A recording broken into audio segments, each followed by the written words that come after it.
Boa tarde, amigas e amigos do grupo de estudos espiritual, virtual, que nós temos instituído já desde a pandemia e que tem por objetivo o estudo, a fraternidade, a amizade entre nós e a prestação de serviços. Porque dentro da nossa pequenez, entendemos que ao fazermos orações às 18 horas, nos unimos a grandes grupos de oração, grandes grupos de mentalização, por diversos países aqui na matéria desse mundo, e também grandes grupos de meditação, de oração, de mentalização, existentes no plano espiritual, no universo em geral. É um momento chave das coletividades e nós temos a certeza de estarmos bem por estarmos integrados a coletividades tão luminosas. Por essa certeza de estar fazendo o melhor para esse momento de nossas vidas, saudamos as amigas e os amigos que estão aqui conosco e que, nessa nossa prática, se irmanam uns com os outros, se integram em si mesmos, se exercitam para ser um com o Pai, como Jesus foi. Meu Pai e eu somos um. É uma frase extremamente importante do nosso mestre. Vamos lá? Hoje são feitas no campo da filosofia, nesse livro O Consolador, de Emmanuel e Chico Xavier, perguntas relativas ao processo de evolução espiritual, especificamente tocando na iniciação. Iniciação é pertinente, era mais comum ser realizada nos grupos, nas instituições espiritualistas da antiguidade. Ainda hoje, o processo iniciático permanece sendo realizado em diversas instituições. Se não são conhecidas, é justamente porque os processos iniciáticos têm essa característica de integrar, de compor sociedades secretas, misteriosas.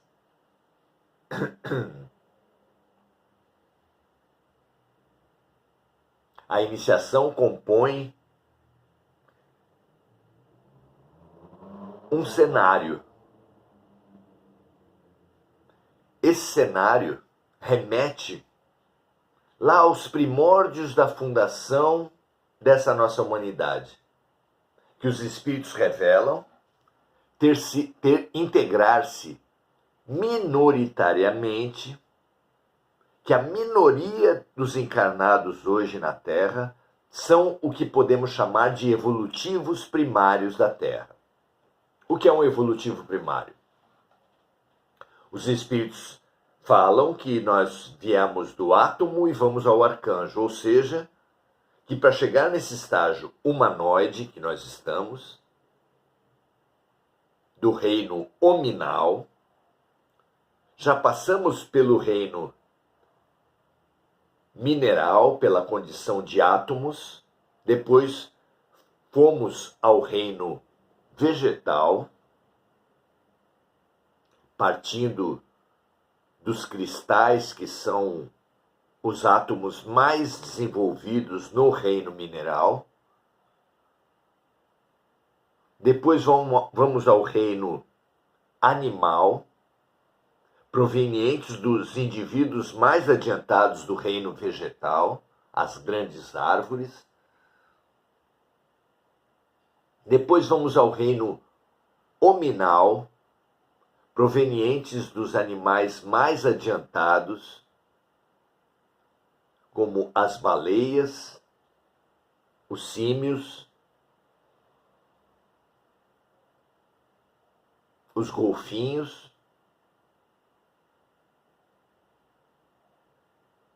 E chegaremos ao reino angélico, provenientes, então, dos mais simples e mais espiritualizados, provenientes dos que praticaram o serviço em compaixão.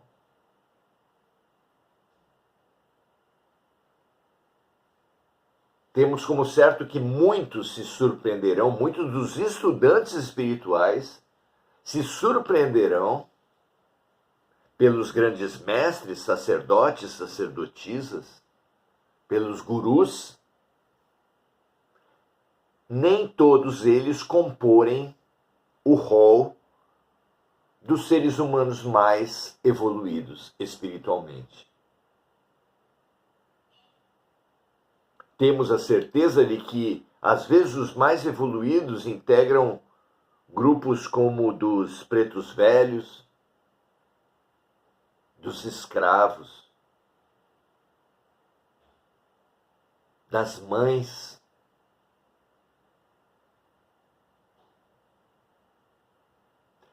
personagens que estão muito distantes do que nós supomos ser a hierarquia espiritual do mundo.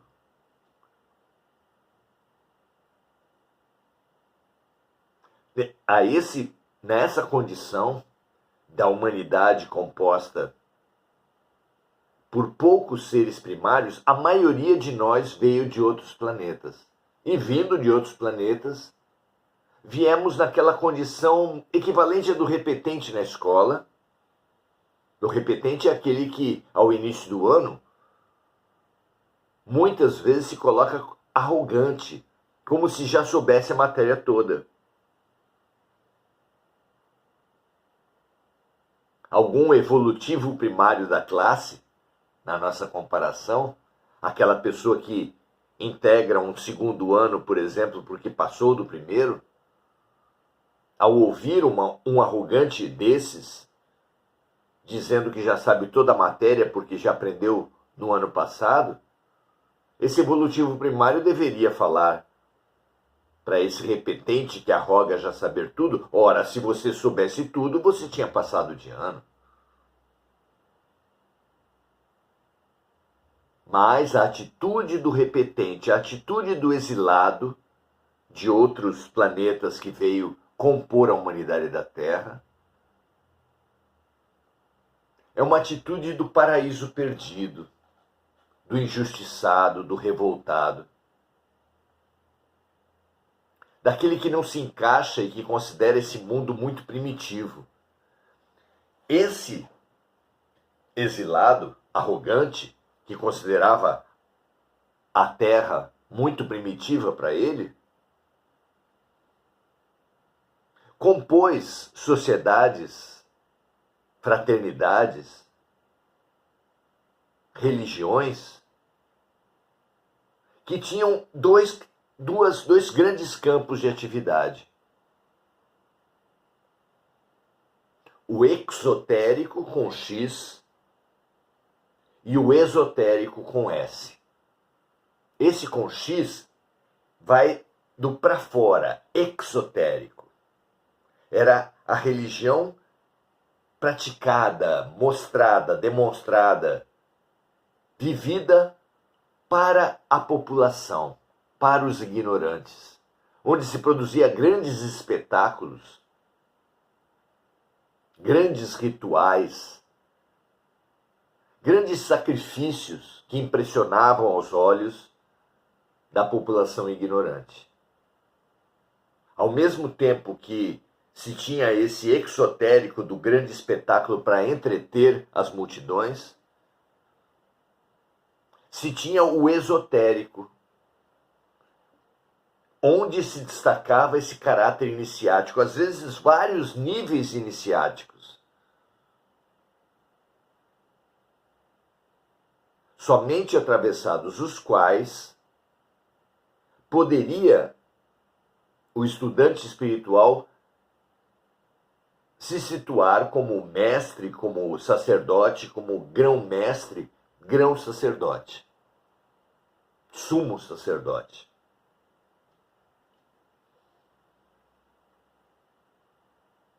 Até hoje, organizações como a Ordem Rosa Cruz, como lojas maçônicas,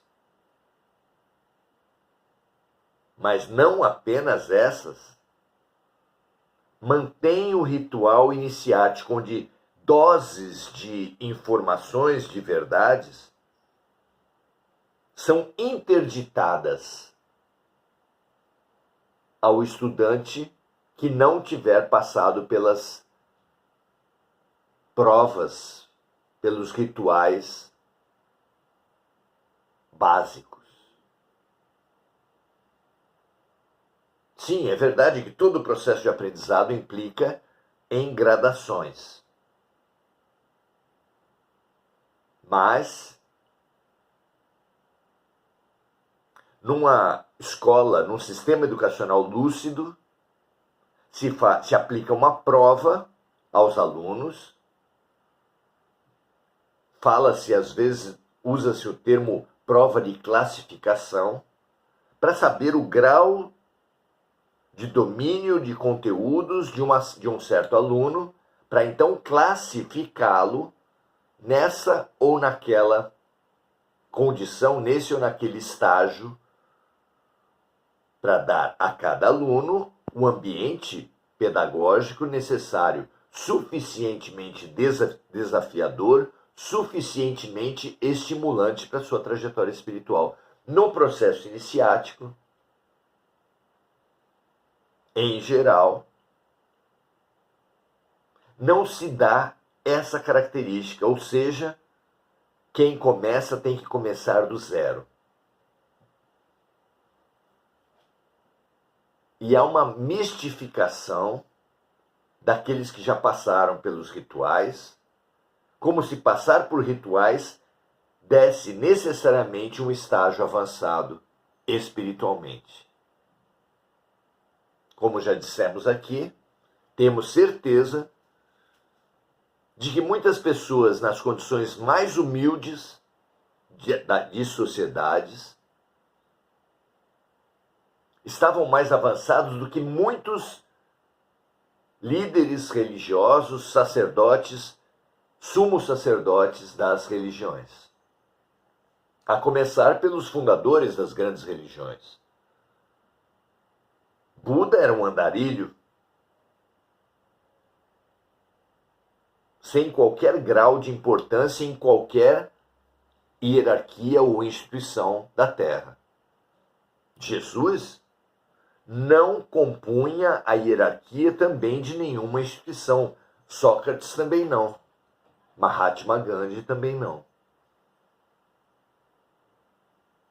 Chico Xavier sequer integrava a direção de centros espíritas que ele fundava, jamais tendo sido diretor ou presidente da Federação Espírita Brasileira, das federações estaduais ou mesmo de qualquer instituição. Será coincidência tudo isso? Pensemos o papel das iniciações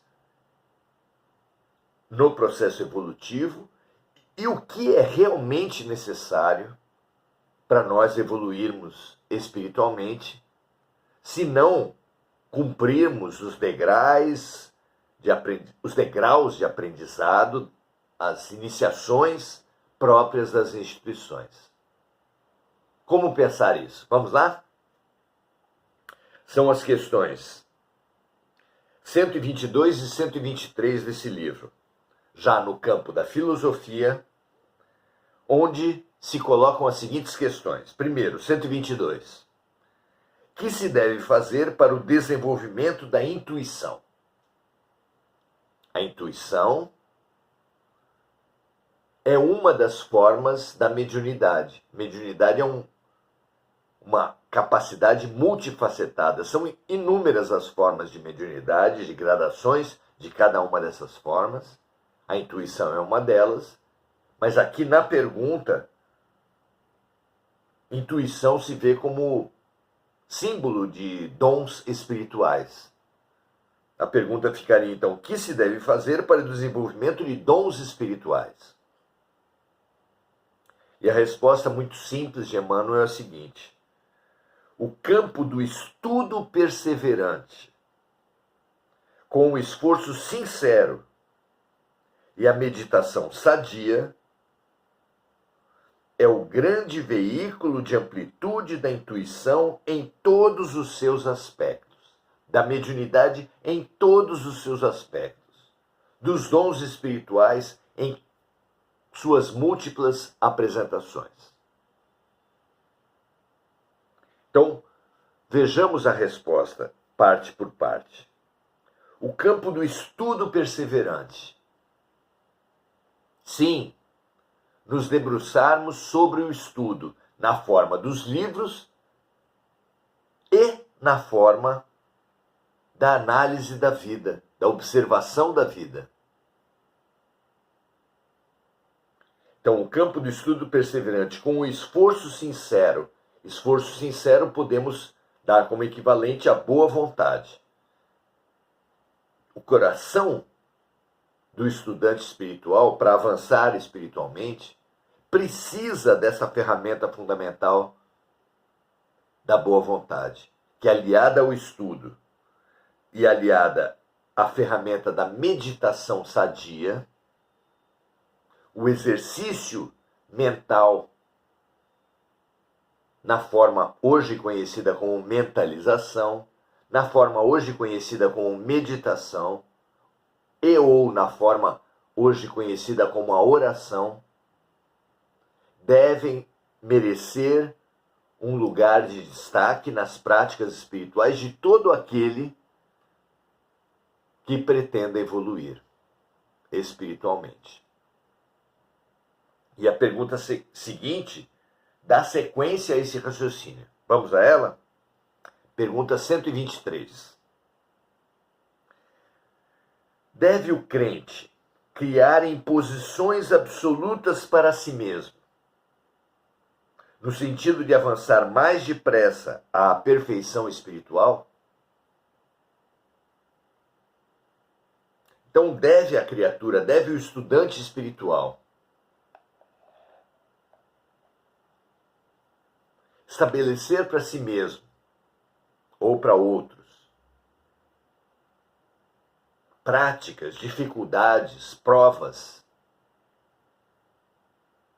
no sentido de acelerar o seu aperfeiçoamento espiritual? Vejamos o que diz Emmanuel.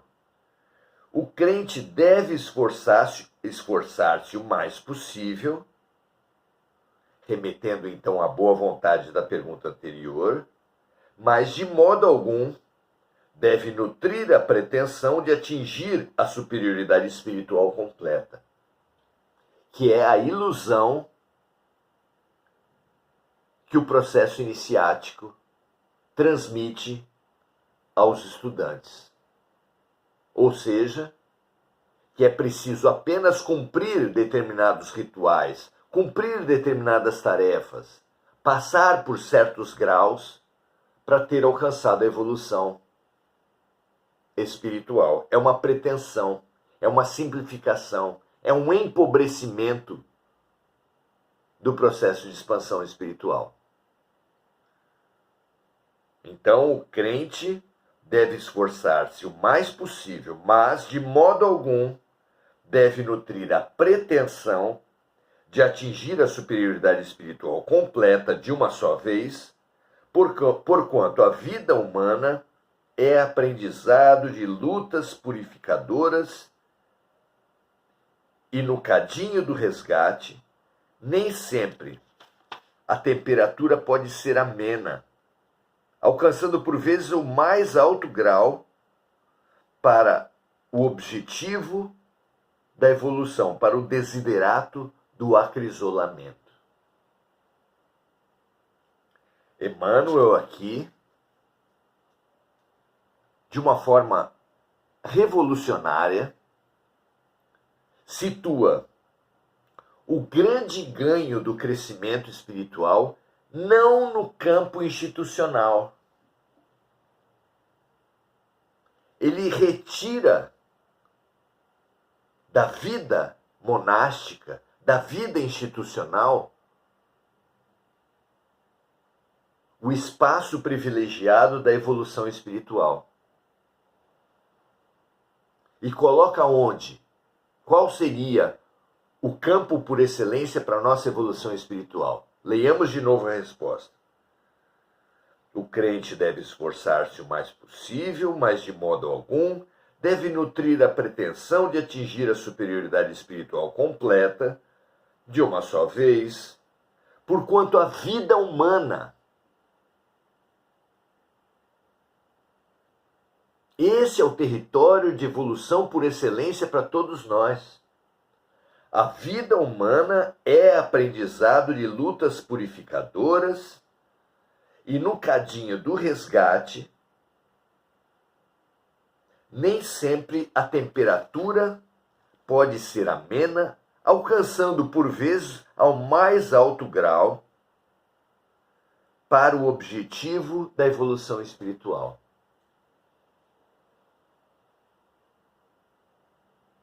Aqui é fundamental entendermos a lei de atração.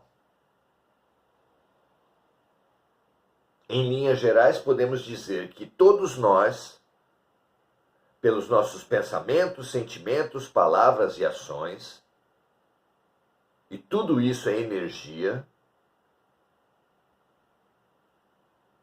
compormos à nossa volta um campo energético que vai ter as cores, a intensidade, a harmonia ou desarmonia, de acordo com o padrão vibratório dos nossos pensamentos, sentimentos, palavras e ações. Quando esse resultado das energias fomentadas por nós mesmos em nossas manifestações de vida compõe um campo energético desarmônico, é da lei de amor de Deus, porque Deus é amor,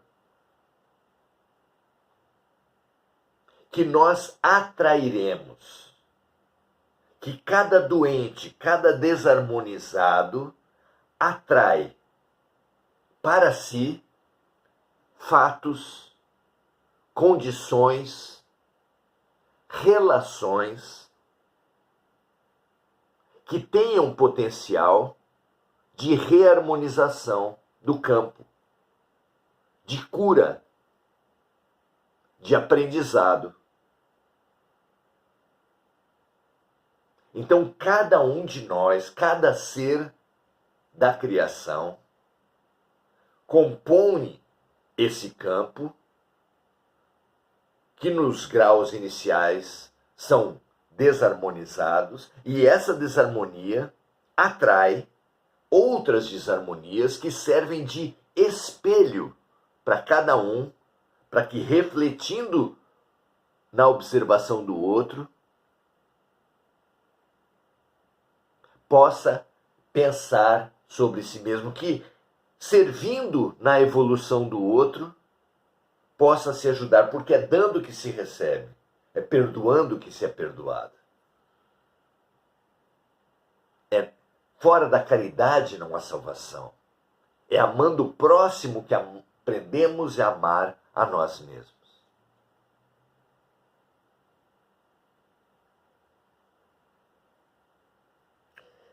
termina Emmanuel falando exatamente no ponto que a gente estava falando. E fechando com a oração, com a grande receita do doutor Jesus. Vigiai e orai para não cairdes em tentação. Diz Emmanuel o seguinte: em todas as circunstâncias, guarde o cristão a prece e a vigilância. Prece ativa, que é o trabalho do bem. Não se trata da prece repetitiva, verbalística, ritual, que as instituições, que as religiões têm ensinado. Mas da prece ativa, como chama Emmanuel aqui, que é o trabalho do bem. É no trabalho do bem, é ajudando na transformação do mundo e na transformação das pessoas à nossa volta, na transformação do nosso próprio corpo, no trabalho sagrado da busca pela saúde integral,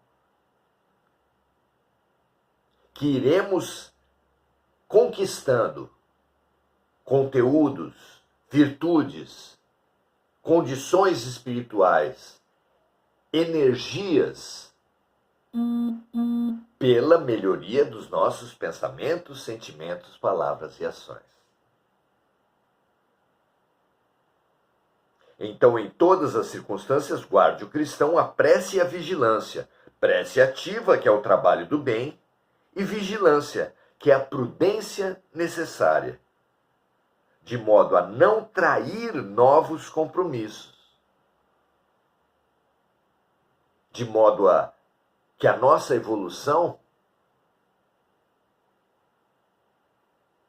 grosseiramente comparável ao pagamento de dívidas, não se dê esse pagamento de dívidas através da contração de novas dívidas. Porque frequentemente, espiando o nosso passado culposo, as energias desarmônicas que acumulamos, trazemos e acarretamos mais energias desarmônicas.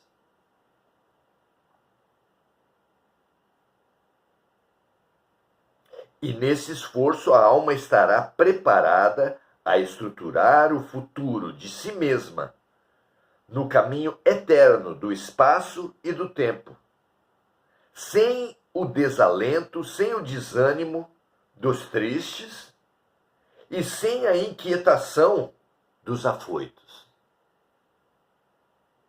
Precisamos do meio termo, precisamos do caminho do meio, precisamos do nada em excesso, unindo aí filosofia com o bom senso, budismo com o caminho do meio e o nada em excesso apresentado no oráculo de Delfos. Para falar desse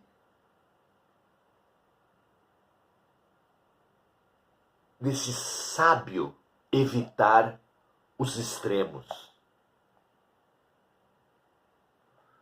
Situa Emmanuel aqui a necessidade de evitarmos o extremo daqueles desanimados e tristes, certamente por baixa autoestima, por não se considerarem merecedores nem capazes. A tese do merecimento frequentemente embota processos de crescimento espiritual, mas também sem a inquietação dos afoitos, que querem acelerar a todo custo, caindo sempre nas aparências, nos títulos, nas posições, campo no qual não está a evolução espiritual. Jesus denunciou fortemente a questão dos hipócritas, que pregam para os outros tarefas que eles nem estão perto de querer cumprir, que fazem orações à vista de todos para arrogar evoluções que eles não alcançaram.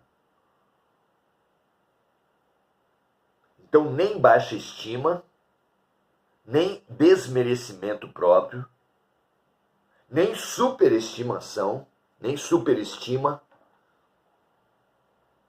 Não podemos nos subestimar nem nos superestimar.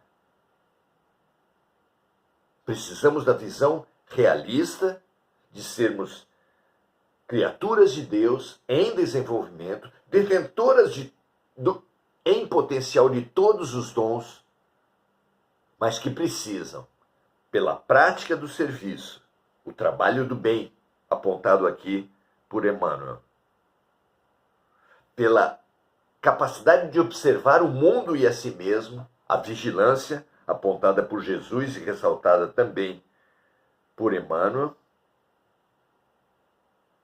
as ferramentas fundamentais, que podem sim ser adquiridas durante os processos iniciáticos das instituições, mas que de forma alguma terão nas instituições caminhos obrigatórios.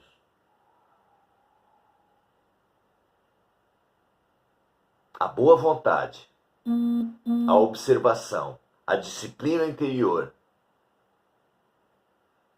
e a prática do bem são ferramentas fundamentais apontadas aqui por Emmanuel para todos nós. Muito feliz por estar com cada um de vocês, saudando Enir Cajazeira, que confirma essa visão de Emmanuel, dizendo como a vida ensina todos os dias, Marco Aurélio Trindade,